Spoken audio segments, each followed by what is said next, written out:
Is Kayvon Thibodeaux an actual draft target for the Cowboys in this year's class? Maybe, according to one NFL source. All that and more in this episode of the Locked On Cowboys podcast. You are Locked On Cowboys, your Locked daily Dallas Cowboys podcast. Part of the Locked On Podcast Network, your team every day. Locked on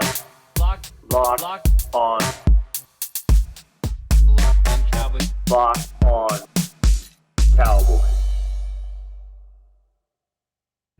Welcome back to the Locked On Cowboys podcast, part of the Locked On Podcast Network, your team every day. We want to thank you for making us your first listen of the day. We are free and available on all platforms, and today's episode is brought to you by BetOnline. BetOnline has you covered this season with more props, odds, and lines than ever before. BetOnline, where the game starts. I am Marcus Mosher. You can follow me on Twitter at Marcus_Mosher. He is Landon McCool. Check him out on Twitter at McCoolBCB. Landon, draft week is here. How you doing, buddy? I'm excited, man. I mean, it's weird because you kept on looking at the date on the weekend and realizing, a week from now we'll have all the complaints in the world about what happened on draft night, and listen. I mean, obviously, people are going to be thrilled or pissed about whatever the Cowboys do, but I'm excited that it's finally here, and we're mere days away from finding out who the Cowboys picks are going to be. So Monday is traditionally the day where we get a lot of news in regards to the draft, whether that's players being linked to certain teams, big odds changes. Sometimes we'll get some injury related news. Yeah. We got all of that on Monday morning, and some of it Cowboys related, some of it related to players that the Cowboys could be interested in. So today, Landon, we're going to go through some of those little tidbits and rumors and nuggets. Let's first start with a report from Albert Breer that he said the Cowboys have had their radar up and ready for Kayvon Thibodeaux if he slides. Do you believe that, first and foremost? Yeah, sure. I mean, I think that they've kind of hinted that there were specific players who, if they fell in the draft, they would be interested in kind of being aggressive and going up and getting. I mean, I think the guy that we've been kind of circling and highlighting has been Charles Cross, just due to the fact of the positional value, the fact that he was a 30 visit, and the fact that we've heard similar rumors that he could be a guy that could fall, or at least that's what we've heard talk about. But I think Thibodeaux falls right squarely into those categories as well. I mean, he wasn't a 30-day visit, but he plays a position the Cowboys need. He's a highly ranked player. He's a guy that a lot of folks have been talking about as a potential to fall because of teams not liking his kind of more modern attitude towards branding and that sort of thing. So I believe that the Cowboys would be interested simply because he is a top 5 talent at a position of need, at a highly valuable position. And if he fell, I think the Cowboys wouldn't be afraid to go get him. Yeah, I don't disagree. I think the Cowboys probably have a lot of interest there. I wouldn't even be surprised if he's the number 1 player in the class for them, right? You look at what Dan Quinn traditionally likes in his right defensive ends, and Thibodeaux hits just about everything. But the question for you is, Landon, at what point do you start making calls about him? We've heard whispers that Cowboys and the Panthers have maybe talked at least a little bit about getting up to 6. That's a pretty rich trade, but would he have to slide outside the top 9 or 10 picks for you to start, seriously considering it? Yeah, I mean, that's the interesting thing, right? Is that we've heard that. I mean, one of the other rumors that we're hearing, and this is not a surprise because I think you and I have been talking about this for a while, is that I think it's going to be pretty cheap to trade up this year. I think a lot of teams are going to be looking to bail out of those top 15 picks. There isn't a ton of talent out there that a lot of teams are viewing as worth it. And I think if all that talent goes early, there's going to be a lot of teams looking to bail out of their spots to pick up a couple extra picks. I think the Thibodeaux situation is very interesting, right? Because you're trying to hit that loophole of like, okay, well, he's fallen far enough that we can get, into range, but is that going to be falling into some other team's lap, right? Like, is there a team waiting in the teens to scoop him up if he falls there? So I think the Cowboys can explore this and look into it. I personally I mean, I'd hate to give up next year's one, and I don't know that this team is interested in doing that, ever again while Jerry Jones is the owner. So, But and I agree with you. I was anything, thinking about anything this short of today. that, I was probably. thinking about this today. Like, if the Panthers, who pick at 6, again, they have no draft picks, I believe in the second, third, or fourth round this year. Would they be interested in something like 24, 56, the Cowboys' fourth round pick this year, and a second round pick next year? I think that might be appealing to them in a little bit. They could slide down to 24, maybe still get a quarterback that they want, or maybe they take an offensive tackle there. They pick up some additional picks, but even then, that might not be enough for Carolina. They might just say no. That's a lot, man. I mean, it's like, and not that it isn't appropriate for the trade that you're making. It's a lot. It's a lot, and is that all worth one player? That's kind of the question that we have to ask ourselves. Would you do that? We just ask you that. Would you give up your 2 this year, 2 next year, and a 4th this year? I think it would be hard. I probably would not. I mean, I probably would wait.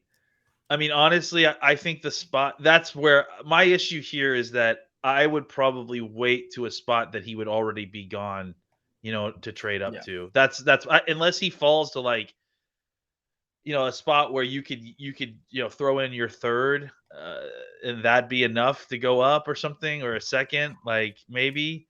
I can't imagine trying to trade more than that, and I think anything less than that is not going to be enough to get you up high enough to where Thibodeaux would potentially land. I think I'd probably do that, to be honest, though. I would Yeah. give up the 2-2s just because you are scheduled to get a bunch of comp picks next year, higher comp picks than what you have this year. You do have some fifth round picks that you could play around with. If you needed to move a couple fifths to go get an additional 4th this year, you could do that. You'd still have your third round pick that, maybe you could address one of your other needs, whether it's wide receiver or offensive line. I just feel like in a class that I don't love the day 2 picks and stuff, if I can get a guy that could potentially transform my defense and I can pair him and Parsons together on rookie contracts, it's pretty appealing to me, at least. I certainly understand it, and I'm not like, I don't think it's outrageous. Right. I mean, I just think, for me, it's a big trade. It's a big trade. There's too many needs, it feels like, and you're trading up for one that isn't specifically one of those big needs that you have. So it's a lot to consider, for sure. All right. Well, I've got 5 other rumors that I want to get to today. But before we do that, I want to tell you guys about Athletic Greens. I think I've been on Athletic Greens for about 6 or 7 weeks now, and I really, really like it. I have it right in the morning before I have my first cup of coffee. So what is in this stuff? With one delicious scoop of AG1, you're absorbing 75 high-quality vitamins and minerals to help start your day off right. It costs less than $3 a day, and you're investing in your health. And listen, it's cheaper than the cup of coffee that you buy every morning. And it's cheaper than going out and buying all the vitamins and minerals by themselves. Right now, it's time to reclaim your health and arm your immune system with convenient daily nutrition, especially with us heading into flu, cold, allergy season. It's just one scoop in a cup of water every day, and that's it. No need for a million pills and different supplements. To make it easy, Athletic Greens is going to give you 5 free travel packs plus a 1-year supply of immune-supporting vitamin D with your first purchase. All you have to do is go to athleticgreens.com/NFL Network. Again, athleticgreens.com/NFL Network to take ownership over your health. All right, let's get to some new rumors, some more rumors.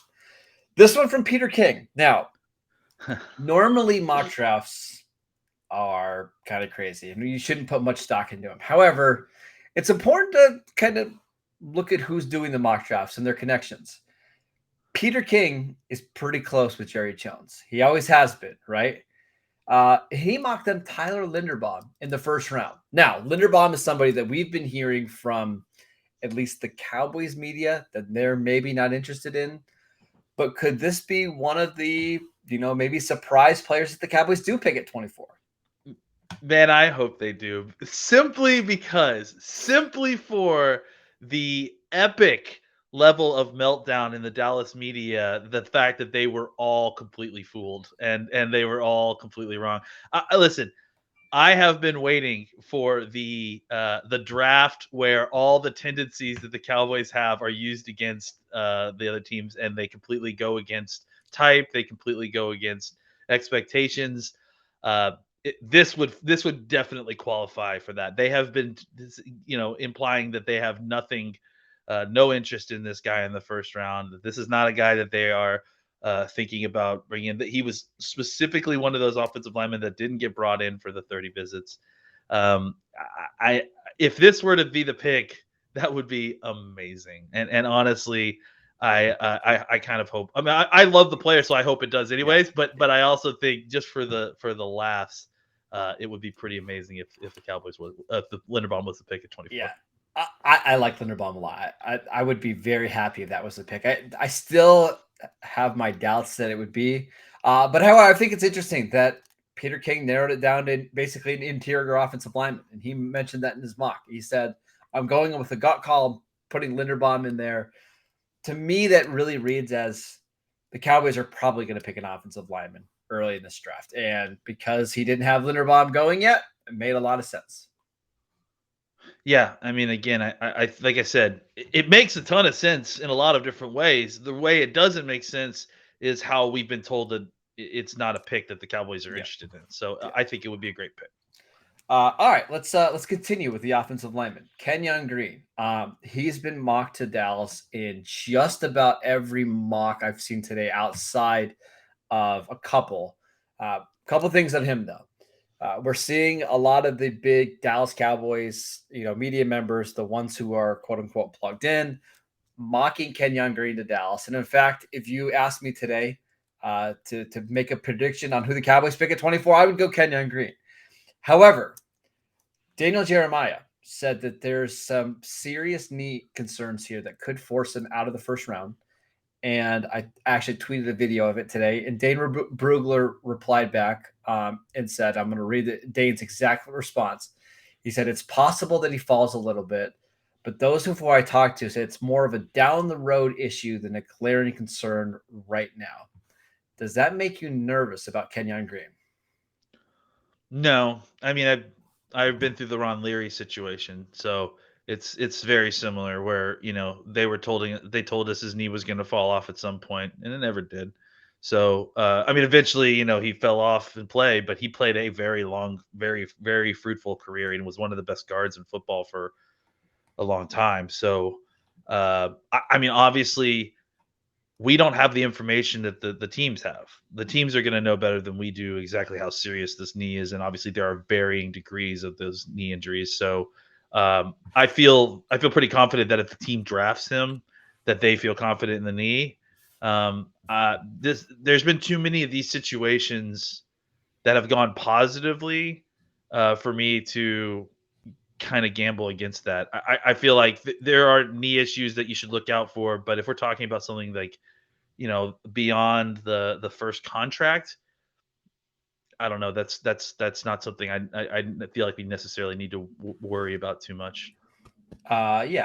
Without knowing exactly what's going on there, if it's only going to make them fall a little bit, obviously teams aren't super concerned about it, Yeah. right? I mean, they Yeah. must not think it's anything that's going to cause him to miss games right away or anything. My guess is it's probably maybe some cartilage stuff or maybe a meniscus that's going to need fixed down the road. But I don't think it's anything that we should be overly concerned about here. I imagine it more as a tiebreaker, Sure. a thing more than a actual fall, right? Yeah. Do you still think he's the favorite to be the Cowboys pick here at 2024? I mean, I think the reason that he's the pick to be the pick at 24 is because most people feel pretty confident that he will be there at 24 when they pick. The Cowboys like him, we know that, and he fits in at the position of need that they want. So I think that he's the safe bet simply for the fact that I think he's the most consistently going to be at 24 that they like. I don't, Sure. yeah, you know what I'm saying? So I think that that's what makes him the most likely pick. All right, a couple more. So according to ESPN's Todd McShay, Nakobe Dean and Devin Lloyd both have some serious medical red flags. according to McShay, the knock on Dean is he's got a shoulder issue, a pec issue, a knee injury, and there's also some other minor injuries that he had at Georgia, which could cause him to fall out of the first round. Devin Lloyd, according to I believe it was Albert Breer, I guess a few teams medically flunked him and took him completely off the board. Wow. Do you see either of those guys being options for the Cowboys at 24 or even at the top of the second round if the Cowboys wanted to trade up? Maybe, the top of the second round if the Cowboys wanted to trade up. I mean, I'm not super interested in earmuffs, Marcus, drafting an undersized, injured linebacker in the first round. I think. Whoa, who said that's the case? Well, I'm just saying, like, I think that it makes sense to me that he falls out of the first round with all that. Both of them, honestly. Both of them. So, I mean, if Lloyd's situation is that's so bad that some teams have failed him, that's really not good. Yeah. And that may cause him to fall a lot more than we think it is. I think that Dean was already kind of borderline, a first round pick, like first and second round anyway. So, all that stuff you mentioned doesn't sound necessarily super long term necessarily. Maybe more just kind of like it's going to cause some immediate problems. I think he's just beat up from the season, honestly. Well, and I mean, again, that's a whole other thing, right? Mm-hmm. Is how well is he going to hold up in the NFL? Because I mean, he is undersized. So I got it right here. It just took me a minute to find it. This is the exact words from Albert Breer. Dean's medicals have come up with a few teams. There's nothing disqualifying from drafting him, but he has a shoulder labrum repair. He's got tendonitis and tearing in his knee. Plus, there's a pec issue, a groin injury, an ankle injury, and a laundry list of other minor injuries that he's been playing through. Yeah, I mean, that's scary, man. I mean, again, he's been playing through it, and that's great, but it's like you're already dealing with that stuff, and you're not even in the league yet. It's like it's concerning. That's concerning. And listen, I mean, this is something that we've seen with these Alabama players too, right? Where they've come into the league beat up. My concern is that with someone like Dean is that this is a kind of showing you the issues with being slightly undersized here. Is that, I mean, linebacker is a position that you get beat up just like running back, right? And it's great to have a player who can fly around and make plays, but if he's only going to be at his level for 3 years because of all the injuries that he's been dealing with, that may not make it worth it for a first round pick. But do you know who Breer mocked to the Cowboys at number 24? Nakobe Dean. Oh boy, there you go. So speaking on both sides of your mouth there. My guess is that, and as Mosher said, it's more likely than not Dean falls out of the first round. Maybe if the Cowboys traded out of the first round completely, or if he fell to a certain point at the second round, maybe that's when the Cowboys would be interested. But I just have a hard time believing they're going to take Nakobe Dean there. I don't see it, Landon. I just don't see it. Yeah, I mean, again, that's a lot of red flags there. You're already talking about an undersized linebacker. So I love the tape, but I think that there are there's a lot of good linebackers in this draft. So maybe you just wait on getting a healthier, more athletic, bigger guy that you can develop a little bit. Yeah. All right. Last one here from Tony Pauline of the Pro Football Network. He said that NFL teams have Kyle Hamilton falling to the late teens and 20s. And he said a team like the Cardinals or the Cowboys could potentially be landing spots for him. Kyle Hamilton falls that far. Are you interested? Because that might be one of the guys that the Cowboys didn't consider at all. They didn't bring him in for a 30 visit, but the talent's just too good for them to pass up. Yeah, I guess. I mean, I don't know, man. Like, I think that we're kind of considering this a fall, right? We're considering this guy is the top of a draft talent, blah blah blah. Maybe this is the correct spot for him to be drafted, right? I don't know. I think I probably would pull the trigger, but man, you're going to need to do a lot of stuff to kind of make up for the fact that you're drafting a safety at 24. because it's just one of the positions that you're kind of already set at. You've used a first round pick on this guy now. So now you've got to really kind of and you know what? Maybe this is the price you pay for not fully kind of getting your roster where it needed to be into the draft. Yeah.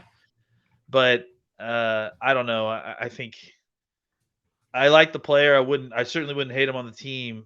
I hate what the Cowboys will have to do to kind of, make the rest of the draft plan work if they take a safety at 24. That's the hard part, right? If we're talking about the rest of the draft, yeah, the Cowboys would probably have to do some things either via trade, some trading up, or whatever to fill some of the bigger holes on the roster. However, I think Dan Quinn knows how to use players like this, right? He turned Jaron Curse's career around, right? He had this. I mean, I don't think they're quite the same player, but isn't Cam Chancellor sort of like this player that he had in Seattle, right? Kind of, yeah. Cam Chancellor was 6'3.5", 225 pounds, who kind of played in the box and roamed around a little bit. Keanu Neal is a smaller version of this when he was at his peak with Atlanta. If the Cowboys draft him, I feel confident that Dan Quinn could get the best football out of him. It's one of the fits I feel really good about, actually. I definitely don't have any problem with the fit or the player. I mean, I think that it works, but the problem is that you already have Jaron Curse, and I know he's only around for a 1-year deal, but it's like it just feels like one of the positions where you're actually at a good spot. And maybe we're looking at this wrong, because everything that the Cowboys have done this offseason shows that this isn't the year they're really going for it anyways, right? So just bring in the most talented players, and by 2023, maybe Curse won't even be a starter for you. Yeah, I mean, maybe that's the look in the 2-year road. They're looking down the road to 2023. That's certainly possible. And if that's the case, then this pick definitely makes a little more sense. I would just say that it kind of like I said, it just puts you in a spot that trying to get the rest of your needs filled through the draft becomes a little bit more difficult. You're just not going to be able to do it, right? I mean, you're going to go into training camp with a couple holes, and that's honestly, it's not a killer, right? We've seen teams have weaknesses before, and you're able to overcome it with good coaching, right? The Bengals didn't fix their offensive line at all last offseason, and they were still a really good team. If the Cowboys don't have a third receiver that you feel great about, it's okay. There's things you can do to mask that, right? You've got to be better in other areas. It's just that the Cowboys haven't done that in a long time, right? The Cowboys haven't gone into a training camp where they've had huge holes like that before. I think we can argue about defensive tackle some of these previous seasons, but they at least have bodies there. I think this year, unless things change, you're not even certain who's your starting left guard or who your third wide receiver is at this point. Yeah, it's definitely a scarier situation than what we've been in the last couple of years, but if you're might be worth the risk. Yeah, I think it's probably worth the risk at that point, right? Again, I don't think Hamilton's a perfect fit for a lot of teams, but for Dallas and with Dan Quinn, I actually feel really good that you could probably getting a Pro Bowl level player, and I don't think he's a traditional safety, right? I think he's a chess piece that you can use all over the field, and I feel pretty good about it. So I agree. All right, let's take one more quick break so we can tell you guys about Built Bar. This time of year, almost everybody has given up on their New Year's resolutions, but not us. We are sticking to ours to eat better thanks to Built Bar. And it's because Built Bars just taste so good, and they're covered in 100% real chocolate. Most Built Bars contain only 130 calories, 4 grams of sugar, 4 net carbs, but get this 17 grams of protein. And when you compare that to your average candy bar that has 240 calories, 30 grams of sugar, and dozens of net carbs, not even really a contest. So go to Built.com and use promo code LOCK15 to get 15% off your next order. Use promo code LOCK15 for 15% off at Built.com. All right, we got a new mock draft today at the Locked On NFL Draft. Our guy Crocker gave the Cowboys Lewis Cine, a safety from Georgia, who we've actually talked about quite a bit on this show. We don't have to spend a lot of time on him, but a super athletic box safety that can run and hit. I actually saw today from Albert Breer, same article, that some teams have Lewis Cine ranked higher on their board than Kyle Hamilton. Is that something you can get behind, or is that crazy talk to you? Yeah, I mean that's pretty crazy talk, though. I don't know. It's not that crazy. I mean, I think that Lewis Cine is one of these guys who, um, if he was in another draft, would have been a lot more appreciated, right? Like I think if there wasn't a Kyle Hamilton, or a Brisker like next to him, I think he's a guy that would have been a little bit more appreciated because you don't get these sort of uber athletic, instinctual guys that come in playing safety every single year. It's just not. It hasn't been happening as frequently, and I think this year they've got like 3 or 4 safeties who are coming in that are kind of a couple that are first round clearly, and a couple others that are borderline first and second round guys. And I think that their safety value is just all over the place, in the free agent market, and I think that that's going to be reflected in the draft market as well. I think that the Brisker, Lewis Klein, these guys are signed, or these guys are folks that are going to get drafted and then come in and play solid, good Yeah. roles for their teams early, and then with the ability and the upside to develop into Pro Bowl All Pro safeties. So yeah, I mean, I like the player, and I certainly wouldn't be upset if the Cowboys took him. And honestly, that's the best part about 24 is that again, this is a guy that we haven't even talked about very much, Mhm. right? But I mean, if the Cowboys picked him at 24, outside of again what we just talked about, trying to figure out how to make the rest of the draft work for what you need. Outside of that, you love the player that you're getting at 24, and I Yeah. think he could be give a real value to your football team. Um, I like Lewis Cine a lot. It's just funny though sometimes how draft Twitter and draft Yeah, media like falls in love with safeties. For instance, and here's some first round safeties over the last couple of years that have been drafted relatively high. Darnell Savage in 2019. I like seeing so much more than I like Savage, and I was a big fan of Savage. Savage went 21. Jonathan Abram, who went to the Raiders at 27. This guy is so much better in coverage than Jonathan Abram. He is yeah. not a dirty hitter like Abram is, and he's so much more athletic, and he comes from Georgia. What's not to like? Terrell Edmonds went 28 to the Steelers. He was somebody who had third or fourth round tape. Good athlete, but no instincts. I don't see why Sean should be ranked lower than all those guys, at least in my Well, opinion. yeah, and I think that kind of again goes back to what I was saying is that there's so many years where it feels like these guys get falsely pushed up, right? These kind of less talented safeties get falsely pushed up because there just isn't any first round safeties that year, Yeah. right? This is not one of those guys. In fact, if anything, this is a guy who in one of those years probably would be talked about as a top 10 pick Yep. because of the kind of, just if you look at the tape and the athleticism and the pedigree of where he came from, it's hard to argue that he's had one of the that he hasn't had one of the better safety seasons in recent memory. But again, obscured by the fact that he played at Georgia and was on a team full of all pros. There's already a class of 2 or 3 other guys that are coming in that are valid first to second round safeties. So guys like this are getting pushed down a little bit when any other year they would have been artificially pushed up because they were the only safety worth their salt in the draft class. Do find it interesting that we've only had 2 safeties over the last, I guess, after the last 13 drafts that have been selected in the top 12. It's Minkah Fitzpatrick at number 11 in 2018, although he was kind of more of a cornerback coming out of Alabama, and Jamal Adams at 6. After that, you've seen all these safeties fall, like Derwin James. People love Derwin. I still love Derwin. A lot of people thought of him as maybe the best player in the class. He fell to 17. You saw somebody like Savage go 21. Malik Hooker, even as great as he was, fell outside of the top 12 picks. Safeties just seem like there's not a lot of draft value, at least in the first round.